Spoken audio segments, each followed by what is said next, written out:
wateranClick.com குவாலிட்டியான package drinking water closed வெஹிக்கிளில் சென்னை ஃபுல்லாக டெலிவரி பண்ணுறாங்க. ஸோ குவாலிட்டியான ட்ரிங்கிங் வாட்டருக்கு இவங்க wateranClick.comல ஆர்டர் பண்ணுங்கள், என்ஜாய் பண்ணுங்கள். nativespecial.com பழனி பஞ்சாமிர்தம் மாதிரி நேட்டிவான ஸ்வீட்ஸ் அண்ட் ஸ்நாக்ஸை வந்து தமிழ்நாட்டுக்குள்ளே ஒரு நாள்லையும், வெளி ஸ்டேட்ஸ்னால் 2 நாள்லையும், வேர்ல்டு ஃபுல்லானா 5 நாளுக்குள்ளேயும் வந்து பக்காவை வந்து டெலிவரி பண்ணுறாங்க. நம்மளுடைய பாரம்பரியமான ஸ்வீட்ஸ் அண்ட் ஸ்நாக்ஸை குவாலிட்டி குறையாமல் இவங்க சூப்பராக உலகம் ஃபுல்லாக டெலிவரி பண்ணிகிட்டு இருக்காங்க. ஒரு தான் ட்ரை பண்ணுங்கள், நிச்சயமாக ட்ரை பண்ணிகிட்டே இருப்பீங்க.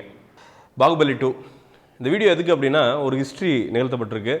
இதை ரெக்கார்ட் பண்ணுறது, பதிவு செய்கிறது வந்து ஒரு என்னோட கடமையாக நான் வந்து நினைக்கிறேன். ஏன்னா ஒரு படம் வந்து 1000 கோடி கலெக்ட் பண்ணுறதுங்கிறது வந்து மேபி நம்பர்ஸில் வந்து சாதாரணமாக இருக்கலாம். ஏன்னா நீங்கள் 1.5 லட்சம் கோடி 2 லட்சம் கோடியே வந்து சாதாரணமாக பேசுகிறோம். ஆனால் 1000 கோடிங்கிறது வந்து எவ்வளோ பெரிய அமௌண்ட் அப்படின்னா, கிட்டத்தட்ட நீங்கள் வந்து 3 தாட்டு வந்து நீங்கள் மார்ஸ் மிஷனே வந்து பண்ணிடலாம் இந்தியாவோட இதுக்கு. அதே மாதிரி வந்து 1000 கோடிங்கிறது எவ்வளோ பெரிய அமௌண்ட் அப்படின்னா, மொத்த தமிழ் சினிமாவுடைய வரவு செலவே பார்த்தீங்கன்னா ஒரு வருஷத்துக்கே வந்து 1000 to 1500 கோடி தான் வந்து அந்த டிரான்சாக்ஷன் இருக்குது. இதை மொத்தத்தையும் ஒரே ஒரு படம் வந்து பண்ணியிருக்கு. இது ஏன் இம்பார்ட்டன்ட் அப்படிங்கிறது என்னென்னா, இன்றைக்கி டிஸ்ட்ரிபியூட்டர்ஸ் சொல்கிற விஷயம், இந்த படத்தை வந்து டைசெக்ட் பண்ணணும்னா ஒரு இந்தியன் ஆடியன்ஸுடைய மனநிலை, ஏன் வந்து அவங்க தியேட்டருக்கு வர்றாங்க, ஏன் வந்து இவ்வளோ படம், அதாவது நிறையா விஷயங்கள் எடுத்தோன்னா ஒரு 100 விஷயம் நாளைக்கு வருகிற படங்களுக்கு வந்து யூஸ்ஃபுல்லாக வந்து எடுக்கலாம் அப்படின்னு சொல்கிறாங்க.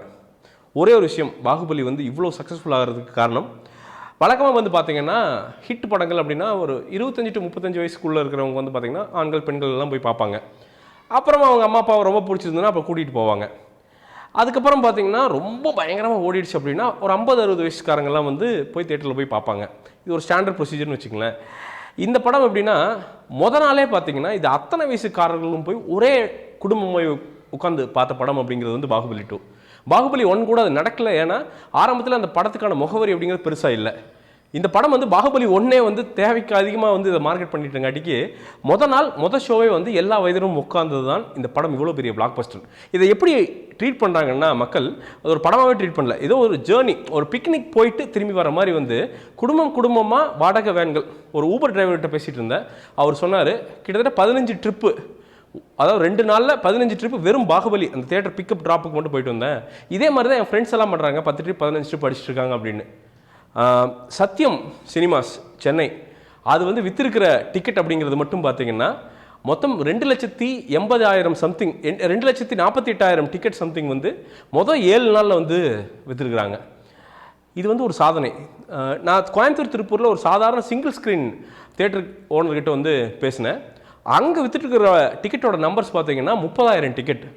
அவர் கிட்டத்தட்ட வந்து 20 to 30 லட்சம் லாபம் வந்தாலும் ஆச்சரியப்படுறதுக்கு இல்லைங்க அப்படின்னு சொல்கிறார்.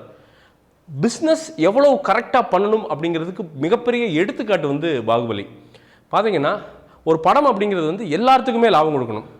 ஆனால் சில படங்கள் பார்த்தீங்கன்னா டிஸ்ட்ரிபியூட்டருக்கு பயங்கரமாக லாபம் கொடுக்கும், ப்ரொடியூசருக்கு பயங்கரமாக லாபம் கொடுக்கும், தியேட்டர் ஓனருக்கு லாபம் வராது. இது அப்படியே மாறிடுச்சு.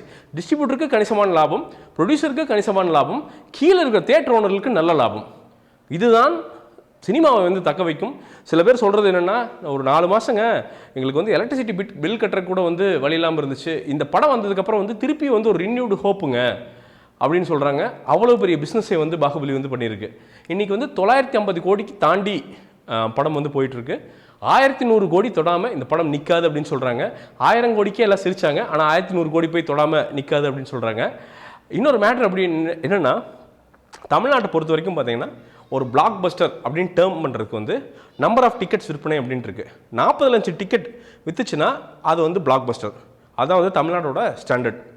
இது வரைக்கும் டிக்கெட் நியூவில் வந்து நான் பேசினேன். அவங்க வந்து நம்பர்ஸ் வந்து சொல்ல மறுத்துட்டாங்க. ஆனால் ஒரே விஷயம் மட்டும் சொன்னாங்க, நாங்கள் சைட் ஆரம்பித்து அதாவது 10 வருஷம் ஆச்சு, அதில் வித்த டிக்கெட்டில் விட, அதாவது பெரிய படங்களோட டிக்கெட்டில் விட 10 மடங்கு பாகுபலி பண்ணியிருக்கு அப்படின்னு சொன்னாங்க. இது தோராயமாக கணக்கு போட்டு பார்த்தா இது வரைக்கும் 70 லட்சம் டிக்கெட்டுகள் வாங்கப்பட்டிருக்கும். பாகுபலி டிக்கெட் வந்து இது வரைக்கும் தமிழ்நாட்டில் வாங்கப்பட்டிருக்கு. இது 1 கோடி டிக்கெட்டை தொட்டு தான் நிற்கும் அப்படின்னு வந்து சொல்கிறாங்க. இது தமிழ் சினிமா வரலாற்றில் நடந்ததே கிடையாது. இதை வந்து ஒரு தெலுங்கு டப் படம் தான் பாகுபலி, டைரக்ட் தமிழ் படம் கிடையாது. அது பண்ணுது அப்படிங்கிறது வந்து கண்டென்ட்டுக்கு மக்கள் எவ்வளோ முக்கியத்துவம் தர்றாங்க. நிறைய கேள்விகள் இருக்குது. மக்கள் தியேட்டருக்கு வரமாட்டாங்க. இதில் பியூட்டி என்ன தெரியுங்களா, இன்னொரு ஸ்டாட்ஸ் ஒன்று இருக்குது. இப்போ ரீசெண்டாக இந்த 1 வருஷமாக எடுத்த ஸ்டாட்ஸ், மொத்த தமிழ்நாட்டில் தியேட்டருக்கு வர்ற மக்கள் அப்படிங்கிறதே நம்பர்ஸ் பார்த்தீங்கன்னா வெறும் 15 லட்சம் பேர் அப்படின்னு வந்து ஒரு ஸ்டாட்ஸை வச்சுக்கிட்டு தான் வந்து மொத்த சினிமா இண்டஸ்ட்ரியும் இப்போ ஆப்ரேட் ஆகிட்டு இருக்கு. அதை அப்படியே உடச்சிருச்சு இந்த பாகுபலி. 70 லட்சம் டிக்கெட் கணக்கு போட்டீங்கன்னா நீங்கள் குறைஞ்சது ஆவரேஜாக 40 to 45 லட்சம் மக்கள் நேரடியாக தியேட்டருக்கு வந்து இந்த படத்தை பார்த்துருக்காங்க. இத்தனைக்கும் இந்த படத்திற்கும் பார்த்தீங்கன்னா ஃபர்ஸ்ட் நாள் பைரசி இருக்குது, எல்லாமே இருக்குது. ஸோ மக்கள் சொல்லுகிற விஷயம் ஃபிலிம் மேக்கர்ஸ்க்கு ஒன்றே ஒன்று தான், எனக்கு நீ ஒரு எக்ஸ்பீரியன்ஸை கொடு, நான் கொடுக்குற 120 ரூபாய்க்கு ஒரு விஷயத்தை கொடு. ஒரு கார் டிரைவர் இதுவும் ஊபர் டிரைவர் தான் ஒரு மேட்டர் சொன்னார். ஆனால் நான் வழக்கமாக வந்து தமிழ் ராக்கர்ஸில் தான் படம் பார்ப்பேன், இந்த படத்தை வந்து பார்க்கக்கூடாது அப்படின்ட்டு 70 ரூபா சேவ் பண்ணி, ஏன்னா அவருக்கு 70 ரூபாய்ங்கிறது பெரிய விஷயம், 70 ரூபாயை சேவ் பண்ணி உட்லாண்ட்ஸில் போய் நான் பார்த்துட்டு வந்தேனே, இன்னொரு தாட்டும் என் ஃபேமிலியை கூப்பிட்டு போய் நான் பார்ப்பேன் அப்படின்னு சொன்னார். அவருக்கும் இந்த சினிமாக்காரருக்கும் ஏதாவது பந்தமா, இல்லை அவங்க ஏதாவது சிம்பத்தி கிரியேட் பண்ணலாங்களா? எதுவுமே பண்ணல. சினிமாக்காரர்கள் பண்ண ஒரே விஷயம் என்னென்னா நல்ல கண்டென்ட்டை எடுத்து அவங்களுக்கு கொடுத்தது மட்டும்தான். மக்கள் அதை தன்னுடைய கண்டென்ட்டாக எடுத்துட்டு கொண்டாடுறாங்க. ஸோ இதை தமிழ் சினிமா செய்யணும் அப்படிங்கிறது தான் வந்து தாழ்மையான வேண்டுகோள். கண்டிப்பாக மற்ற விஷயங்களும் ஃபோக்கஸ் பண்ணணும் தான், பைரசி எங்கள் ரிவ்யூஸு எல்லாமே ஃபோக்கஸ் பண்ணணும் நான் இல்லை அப்படின்னு சொல்ல.